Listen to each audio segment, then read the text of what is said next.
आने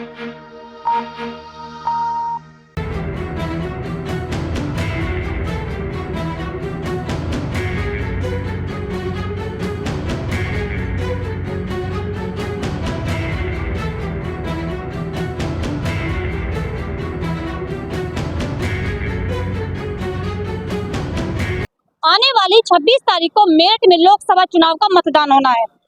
मतदान की सभी तरीके से तैयारियां पूर्ण हो चुकी है और मतदान में जैसे कि आपने देखा है कि चुनाव से पहले झंडे, पटके और बिल्ले भी देखने को मिलते हैं।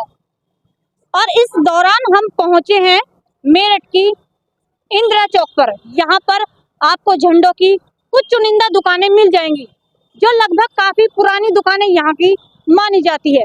इस वक्त हमारे साथ यहीं पर विक्रेता है जो झंडे, बिल्ले आदि चीजों की यहाँ पे बिक्री करते हैं।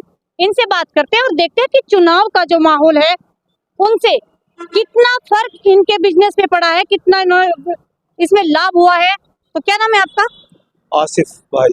आसिफ जी, कब से आप ये दुकान को? लगभग 30 साल। 30 साल से हो गए। हाँ जी।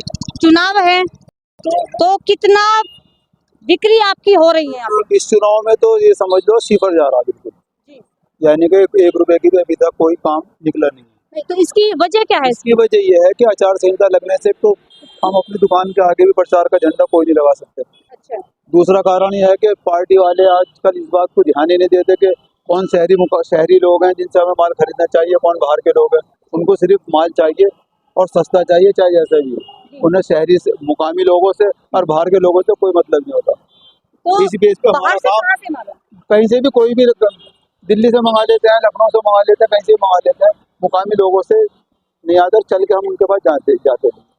तो कितना परसेंट लगभग इन चुनाव में आपको फर्क लग रहा है बिजनेस पर? लगभग 80% का तो फर्क हो गया, 90% का।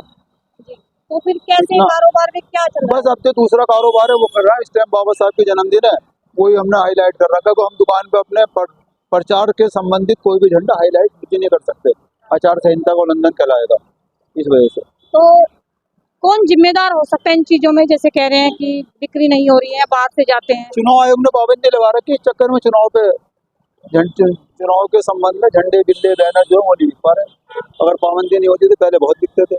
अब जगह जगह तो हर गाड़ी की चेकिंग हो रही है चुनाव आयोग की पाबंदी की वजह से। इसलिए माल खरीद के लेके कौन जाएगा? इसकी वजह से हमारे काम का फर्क पड़ेगा 80 से 90%। तो किन किन चीजों से प्रभाव पड़ा है इन पर? और भाव बढ़ने की वजह तो यह है, मेरठ में कोई भी अगर मुकामी लोग होंगे तो थोड़ा बहुत हमसे जुड़ेंगे भी। और जो बाहर से लोग आएंगे तो बाहर आएंगे तो बाहर चीज करते हैं, सब सामान का हम नहीं ले पाते आइटम। वो तो बाहर साइटिंग कर रखी उन्होंने सारी, वहीं से पूरी टीम लेकर आते हैं। वही लोग काम करते हैं, वही लोग जहाँ से उनको अपने हिसाब से वही हमारे अपने जहाँ के होते हैं। पहली बार हुआ है या पहले भी कभी? पहले 1-2 बार हुआ, नहीं ज्यादातर ऐसा होता नहीं था। जो लोग यहाँ बाहर से भी चुनाव लड़ा उन्होंने तो थोड़ा बहुत सामान उन्होंने हमसे जरूर लिया, ये सोच के कि वोट तो हम इनकी भी लेंगे, इसलिए इनसे भी हमें थोड़ा बहुत सामान लेना चाहिए। आज के लोग जो है वो वाली बात नहीं सोचते। आज तो सिर्फ ये सोचते हैं कि हमारी जो टीम है, हमारा टीम का वर्क कोई करेगी, वो चाहे बाहर से ले या यहाँ से ले, कहाँ से ले, उनको इससे फर्क नहीं पड़ता। हमारे साथ एक और व्यापारी है, हम इनसे जानते हैं कि चुनाव में झंडे और बैनर जो बिकते हैं उनका क्या माहौल चल रहा है। क्या नाम है? मेरा नाम शायद जी, चुनाव चल रहे हैं जी और प्रचार भी खूब हो रहा है, तो आपका कैसे फायदा हो रहा है? आपके झंडे, बिल्ले जो बिका करते थे वो कितना बिक रहा है? मैडम कुछ नहीं बिक रहा है इस समय। देखिए जब से आचार संहिता लगी है तब से सामान नहीं बिकता, क्योंकि कहीं प्रचार नहीं कर सकते आप, कहीं पब्लिक प्लेस पे या प्राइवेट या झंडा ही लगा सकते। तो चुनाव से पहले कितना बिका? चुनाव से पहले बिकता है, थोड़ी छोटी रैलियाँ होती है उसमें बिकता रहता है थोड़ा थोड़ा सामान।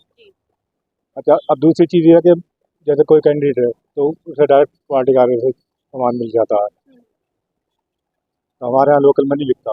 लोकल से सामान नहीं मिलता। तो बिजनेस में इससे कितना फर्क पड़ा है?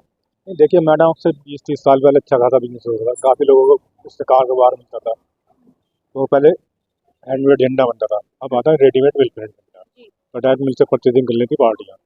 पहले घर घर काम होता था, 30-40 लोगों को रोजगार मिलता था, महिला और बच्चे काम करते थे। अब ऐसा कुछ नहीं है, वो भी खत्म हो गया। तो कौन इसमें जिम्मेदार है? जिम्मेदारी तो किसी की भी नहीं है भाई। अब बड़ी बड़ी मिले सामान बनाने लगी है तो घर में झंडा बनेगा। पहले जोड़ वाला झंडा बना था, 3 कलर का झंडा, 3 पट्टियाँ बनती थी, अब सिंगल प्रिंटिंग आता, कोई जॉइंट नहीं होता उसमें, रेडीमेड झंडा आता है।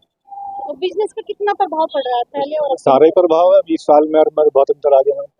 अब तो नील है, तो अदरवाइज प्रोग्राम चलते रहते हैं, अम्बेडकर जयंती है, रामनवमी आती है, या हनुमान जयंती, परशुराम जयंती आती है, या स्कूल कॉलेज में छोटे छोटे इवेंट होते हैं, तो उसका काम बनता है। मतलब चुनाव से संबंधित काम नहीं है। तो ये थे हमारे पास कुछ व्यापारी जिनका व्यापार झंडे, बैनर और पटकों का है।